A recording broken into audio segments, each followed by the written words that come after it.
Question number 15 NCERT text book का some application of trigonometry का बहुत बढ़िया क्वेश्चन है, शानदार क्वेश्चन।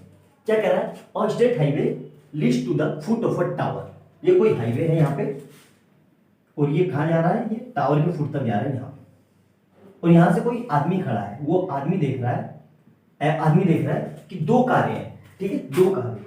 एक कार यहाँ पे है, ये कार है एक, और एक कार यहाँ कहीं पे है, ठीक है, ये कार है, ठीक है, दो कारों को देख रहा है। The angle of depression is 30 degree which is approaching the foot of tower with the uniform speed c second letter ये देखो। तो पहले एंगल कितना है? 30 डिग्री। तो ये देखो यहाँ पे ये है और एक ये रहा, तो ये दो एंगल बन रहे हैं, ठीक है, ध्यान से देखो। तो ये एंगल कितना है? 30 डिग्री, और ये एंगल कितना है? 60 डिग्री। अब इस हिसाब से देखो तो ये बड़े वाला एंगल, ये छोटे वाला एंगल कितना है? 30 डिग्री, और ये एंगल कितना है? 60 डिग्री। मैंने आपको बताया था जब भी जैसे नाम लिख देता हूं यहाँ पे ए बी और यहाँ पे सी, यहाँ पे डी। तो जब भी डी से बी की ओर जाएंगे तो एंगल क्या होगा? बढ़ेगा, और बी से डी की ओर जाएंगे तो एंगल घटेगा। आई बात समझ? तो ये क्या कह रहा है कि और 6 second later the angle of depression the car, ठीक है, फाउंड टू बी, और यहां से यहां तक मतलब सी से डी तक जाने में उसको कितना टाइम लग रहा है? 6 सेकेंड का, ठीक है। Find the time by the car to reach the foot of the tower from this point. मतलब सी से बी तक जाने में कार को कितना टाइम लगेगा वो निकालना है। अब देखो बहुत बढ़िया क्वेश्चन है, एक ही पूरी बुक में एक ही क्वेश्चन है जिसमें डिस्टेंस नहीं दिया, टाइम दिया हुआ है। तो कुछ नहीं करेंगे, अपना स्टैंडर्ड जो हमें याद है वही करेंगे। क्या करना है? सबसे पहले देखो दोनों ट्रायंगल में कॉमन क्या है? दोनों ट्रायंगल में कॉमन क्या है? ए बी सी और ए बी डी में ए बी कॉमन है, तो सिंपल सा वही कर लेते हैं अपना कि इन ट्रायंगल ए बी सी में tan थीटा लगा रहा हूं, मतलब tan कितना है? tan 60 डिग्री, ठीक है, tan 60 degree equal to perpendicular कितना है? ए बी, और बेस कितना है? बी सी, मतलब A B upon B C. tan 60 कितना होता है? √3। तो यहां से कितना आ जाएगा? A B upon B C. तो मतलब ए बी जो आ गया मेरा वो आ गया √3 टाइम बी सी। क्लियर है यहां तक? कोई डाउट? मेरे ख्याल से कोई डाउट नहीं होना चाहिए। अब देखो, अब दूसरा ट्रायंगल लेते हैं, इन ट्रायंगल ए बी डी में, इन ट्रायंगल ए बी डी में, ए बी डी में, ठीक है, सेम वही tan 30 degree equal to A B upon B C, मतलब ये पूरा ए बी अपॉन बी, और tan 30 कितना होता है? 1 अपॉन √3, और ए बी ऐसे ही रहा। बी डी को मैं लिख सकता हूं B C plus C D, ठीक है। अब देखो यहां से क्रॉस मल्टीप्लाई कर दो तो यहां से कितना आ जाएगा? B C plus C D equal to √3 time A B. अब देखना ध्यान से, बहुत बढ़िया क्वेश्चन है, ठीक है। हमें सी डी निकालना है, ठीक है, सी डी निकालना है, क्योंकि सी डी की हमें क्या दे रखी है? टाइम दे रखा है। तो किसी तरह सी डी का मैं डिस्टेंस निकाल लूं, तो डिस्टेंस निकाल के उसको मैं फार्मूला लगा दूं speed equal to distance upon time, तो मेरा इसका डिस्टेंस निकल जाएगा। तो डिस्टेंस निकल जाएगा तो फिर आगे लगा के उसको मैं यहां पुट कर दूंगा, टाइम निकल जाएगा। तो करेंगे कैसे? देखो, तो इसको मुझे हटाने के लिए, सीडी निकालने के लिए बीसी को हटाना होगा। बीसी कितना है? ये रहा, बीसी कितना है मेरे पास? √3। तो देखो ध्यान से, ये मिटा देता हूं, ये आपने कर लिया होगा। मुझे बस बी से ये निकालना है, बी से सी तक का कितना टाइम लगा, ध्यान रखना, ठीक है। तो देखो बहुत शानदार क्वेश्चन है बेटा, ये एक ही क्वेश्चन है। तो इसको नाम दे दो इक्वेशन 1 और इसको नाम दे दो इक्वेशन 2, ठीक है।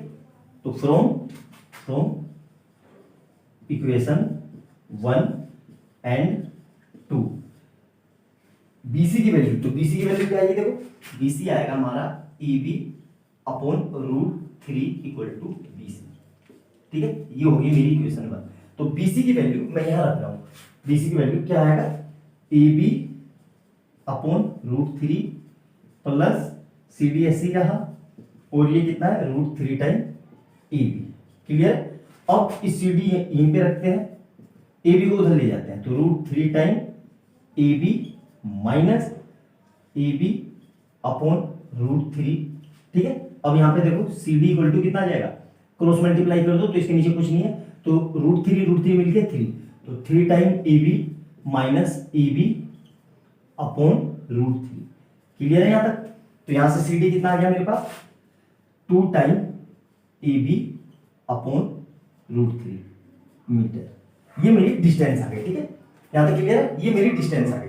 तो अच्छे से देखो, तो ये CD आ गई ना। अब मेरे को डिस्टेंस पता है और टाइम दे रखा था कितना है 6 सेकंड, तो मेरे पास स्पीड आ जाएगी। और जो स्पीड ए बी से मतलब ए बी सी डी से सी की होगी वही सी से बी की होगी।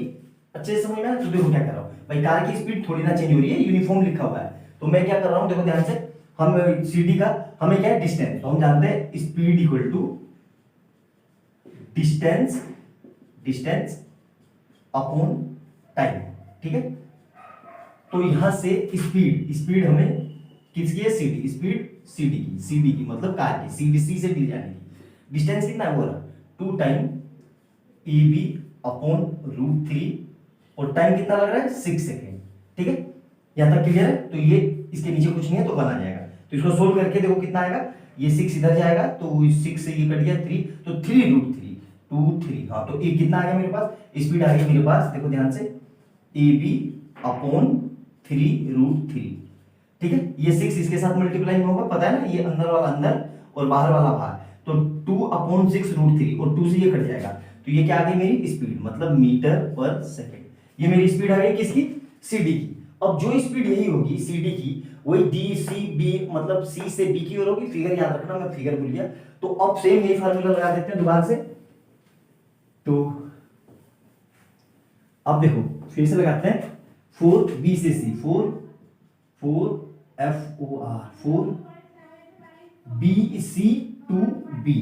C टू B क्या है हमारे पास, speed equal to distance upon time. ठीक है, तो स्पीड तो ये मेरे पास ये आएगी भाई, AB अपॉन 3 √3। डिस्टेंस नहीं पता मुझे, मतलब मुझे वो नहीं पता B से C, तो B और C की डिस्टेंस यही तो होगी जो होगी, इसी को तो रखूंगा डायरेक्ट। तो यहां से कितना आ जाएगा हमारे पास, ये आ जाएगा डिस्टेंस कितनी है AB अपॉन √3 और अपॉन में कितना है इसके पूरे में टाइम। ठीक है, तो इसके नीचे कुछ नहीं है, तो देखो वही वाला फंडा, इसकी इससे मल्टीप्लाई और इसकी इससे। तो पहले इस √3 से √3 को काट देते हैं, तो यहां से क्या आ गया, AB upon 3 equal to AB upon time को मैंने क्या लिख दिया T।